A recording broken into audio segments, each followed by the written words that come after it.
I think we need to continue to pursue some degree of economic integration in as many non-strategic areas as possible. That gives everybody on both sides incentive not to go to war, not to have tension. On the other hand, at the same time, we need to build the most capable military we can. It goes back to Ronald Reagan's peace through strength doctrine. And we need to bring our allies and partners along with us, because what we want is Xi Jinping to wake up every morning, to look outside his window.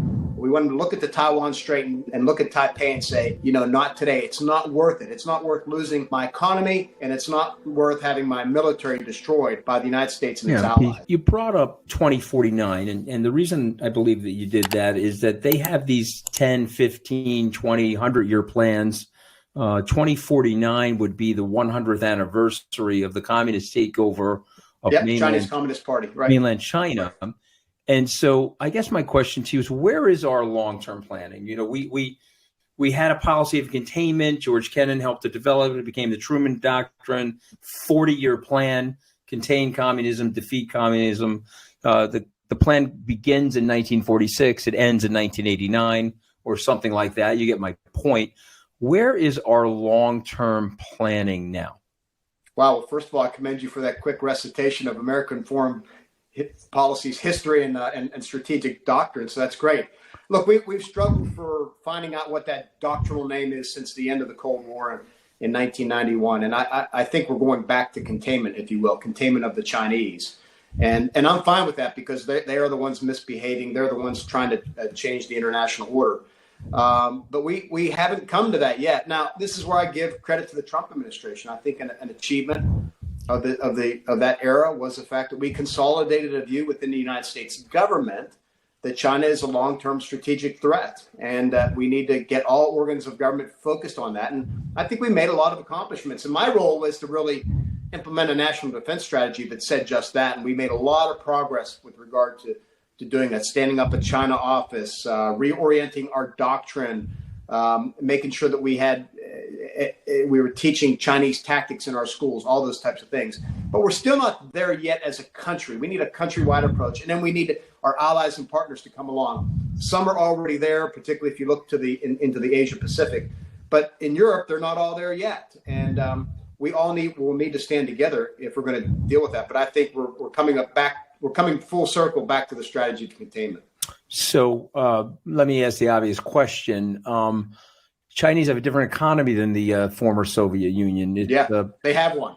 Exactly. And they've got a lot going on there that is in some ways very powerful. They've got AI going on, chip development and manufacturing. They've deployed a lot of resources into this market-based, communist centralized hybrid economy where the government is helping the private sector and vice versa. There's a positive loop there. There's negative loops in some ways, but there's a positive loop there, which is different from the Soviet Union. The Soviet Union was weakened by its ideology.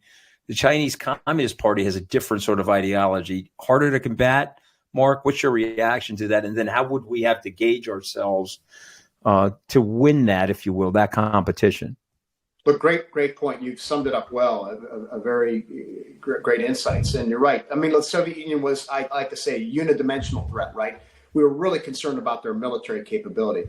China is a full spectrum threat. They have a very large, capable military.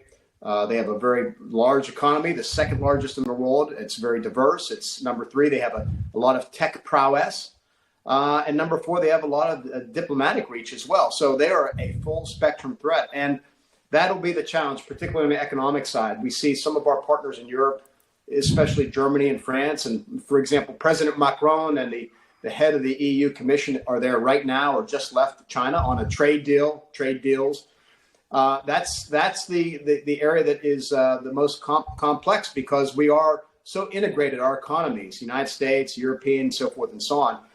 We're not going to completely break from China, nor should we, but I do think we need to have what we call the strategic decoupling. That means key areas such as rare earth elements and certain materials. That means semiconductors. That means some other high-end technologies that are really crucial to the Chinese military and intelligence apparatus. I think we need to start denying them. The administration has done a good job on this. begun in the Trump era, and I think it needs to continue. But we're going to see a strategic decoupling, but not a complete decoupling, because we can't afford to do so, frankly.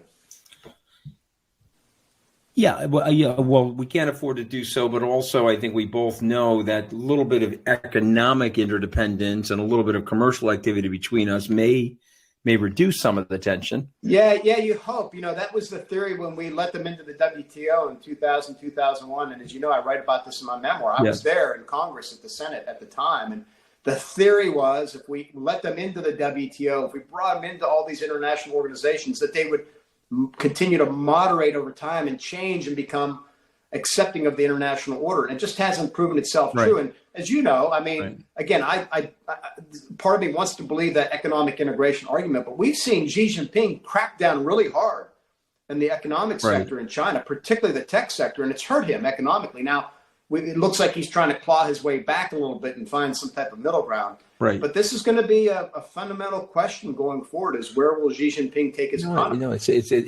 You're bringing up a fascinating point, because that's how we all got trained, right? That's the whole Kissinger, Nixon, even Reagan. Then Xiaoping.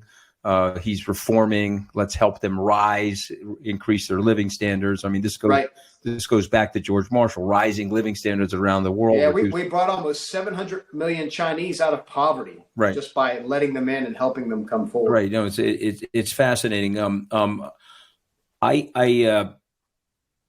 President Xi visited President Trump in April of 2017. He was carrying a book with him by Graham Allison, the dean of the Kennedy School.